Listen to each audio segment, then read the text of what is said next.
राहुरी तालुक्यातील सातराळ गावाजवळ पंचक्रोशीतील सोनगाव व धानोरेला जोडणारा महत्त्वपूर्ण सार्वजनिक रस्ता जेसीबी मशीनच्या साहाय्याने उकरून त्यातील मुरुम, माती व रस्त्याची चोरी केल्याचा गंभीर आरोप ग्रामस्थांनी केला। या प्रकाराविरोधात ग्रामस्थांनी आज दिनांक 9 डिसेंबर रोजी सकाळीपासून उपोषणाला बसून प्रशासनाचं लक्ष वेधलं।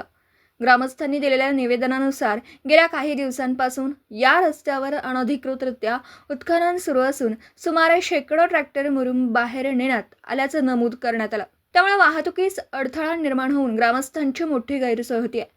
याबाबत ग्रामस्थांनी असा आरोपही केला आहे की रस्ता सार्वजनिक असून पंचायत समितीच्या अखत्यारीत आहे, परंतु सरपंच, सदस्य, ग्रामसेवक, तलाठी किंवा कोणत्याही शासकीय अधिकाऱ्याला या कामाची माहिती नसल्याचा खुलासा उपोषणकर्त्यांनी केला।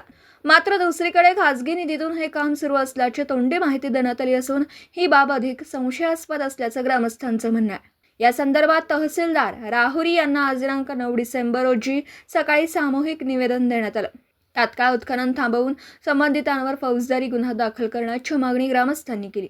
दरम्यान सामाजिक कार्यकर्ते किरण कडू यांच्या नेतृत्वाखाली उपोषण सुरू असल्याने प्रशासनाने तात्काळ दखल घ्यावी अशी जोरदार मागणी होती आहे। या घटनेने परिसरात प्रचंड संतापाचं वातावरण असून संघर्ष पेटण्याची भीती व्यक्त केली जाते। यावेळी सागर डुकरे, प्रभाकर पडघमल, हर्षल कडू, बाबासाहेब सेनारे, चांगदेव शिंदे, विलास बलसाने, आकाश पडघमल, कडू सुमित, कैलास पडघमल, रवींद्र कडू, आझम तांबोळी, अरुण पडघमल, शामराव कडू, किशोर भान, शिवाजी कडू, युनुस शेख, एकनाथ जाधव, हर्षल कडू, राजेंद्र कडू, कैलास कडू, त्र्यंबक कडू, रवींद्र पंडित, मुन्ना पवार, प्रशांत पडघमल, निलेश औटी आदींनी या आंदोलनात सहभाग नोंदवला।